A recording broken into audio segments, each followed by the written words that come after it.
आज रुबीना आपा की 65वीं सालगिरह है और आज रुबीना जी 65 साल की हो गई हैं। आज उनके फनी खिदमात के इर्ज उन्हें खराजे तहसीन पेश करेंगे। कुछ नहीं चाहिए, खुदा के वास्ते आप सब मेरा पीछा छोड़ दें, मुझे सिर्फ सुकून चाहिए, थोड़ा सा सुकून। खूबसूरत चेहरा, दिलकश पर्सनैलिटी, मुकालमों की अदायगी में महारत, बॉडी लैंग्वेज, फेस एक्सप्रेशन, इन तमाम फॉर्मेट्स में मुकम्मल अबूर रखने वाली पाकिस्तान की सीनियर फनकारा रुबीना अशरफ, जो जिंदा दिलाने शहर लाहौर में 9 नवंबर 1959 को एक रहमानी फैमिली में पैदा हुई।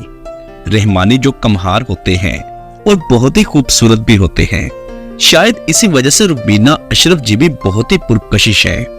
ये घराना पढ़ा लिखा और बहुत ही शरीफ था। रुबीना अशरफ पहली इंसान थी जो शोबिज में आई। उसे पढ़ाई का शौक था। पंजाब यूनिवर्सिटी से ग्राफिक डिजाइनिंग में ग्रेजुएशन किया। शोबिज में बिल्कुल भी दिलचस्पी नहीं थी और ना ही उसने कभी सोचा था कि इस फील्ड में जाएंगी।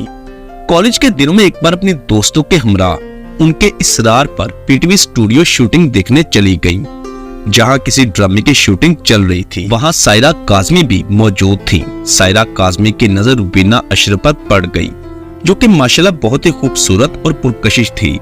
सायरा काज़मी को उसकी खूबसूरती के साथ साथ खुद एतमादी ने भी मुतासिर किया। वहीं पर रुबीना अशरफ से मुलाकात की, उसका इंटरव्यू किया। डायरेक्ट उसी वक्त उसे ड्रामे की ऑफर कर दी।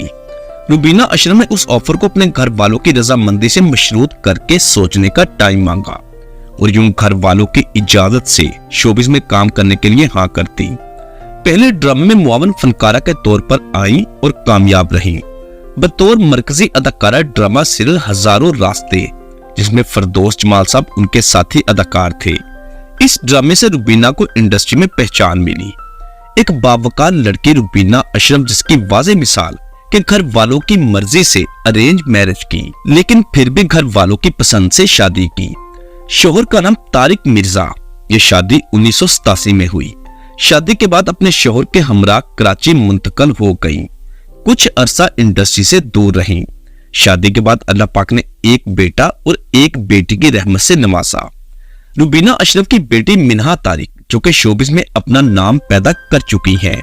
रुबीना के शोहर तारिक साहब बहुत ही कोऑपरेटिव इंसान हैं, जिन्होंने अपनी बीवी पर मुकम्मल एतमाद करते हुए उसको काम जारी रखने की इजाजत दी और फिर शादी के बाद मजीद कामयाबी मिली। जल्द शादी करने का एक फायदा यह भी हुआ कि आज तक रुबीना अशरफ जी का कोई भी स्कैंडल मंजरे आम पर नहीं आया और ना ही कभी कोई स्कैंडल बना। दर्जनों सुपरहिट ड्रामों में काम किया और ये सिलसिला आज तक जारी है। ना सिर्फ अदाकारी बल्कि डायरेक्शन और प्रोडक्शन के मैदान में भी कदम रखा और कामयाबी समेटी। रुबीना अशरफ की अपनी डायरेक्शन में रिलीज होने वाले ड्रामा सीरियल्स रुसवाई, वानी, शिकवा, सुर्ख चांदनी, तेरे सिवा, एक आध हफ्ता और ड्रामा सीरियल तराजू 2016 में फिल्म लाहौर से आगे का भी हिस्सा रही, जिसमें उनका किरदार मुमानी का था, जो कि नुसरत के नाम से था। ये एक सुपरहिट फिल्म थी जिसने 21 करोड़ रुपए का बिजनेस किया। रुबीना अशरफ को अब तक best actress award, lux style award और बेस्ट डायरेक्टर अवार्ड भी मिल चुका है। 2020 में रुबीना अशरफ की मरने की झूठी खबर सोशल मीडिया पर वायरल कर दी गई, क्योंकि वो दौर कोरोना वायरस का था। रुबीना अशरफ को भी कोरोना वायरस हुआ था, मगर अल्लाह पाक ने करम किया और वो बहुत जल्द रिकवर हो गई। आज तक ड्रामा इंडस्ट्री से वाबस्ता है। अल्लाह पाक आज भी कामयाबियों से नवाज रहा है। रुबीना अशरफ जी इस वक्त पाकिस्तान की लिविंग लेजेंड फनकारा है। अल्लाह पाक उन्हें हमेशा सलामत रखे, आमीन। दोस्तों, आपको रुबीना जी का कौन सा ड्रामा या कौन सा किरदार सबसे ज्यादा पसंद है, नीचे कमेंट बॉक्स में लाजमी लिखिएगा। और अगर आप हमारे चैनल पर नए हैं तो आपसे गुजारिश है कि प्लीज इसको सब्सक्राइब और साथ दिए गए बेल ऑप्शन को भी प्रेस कर दें। अल्लाह हाफिज।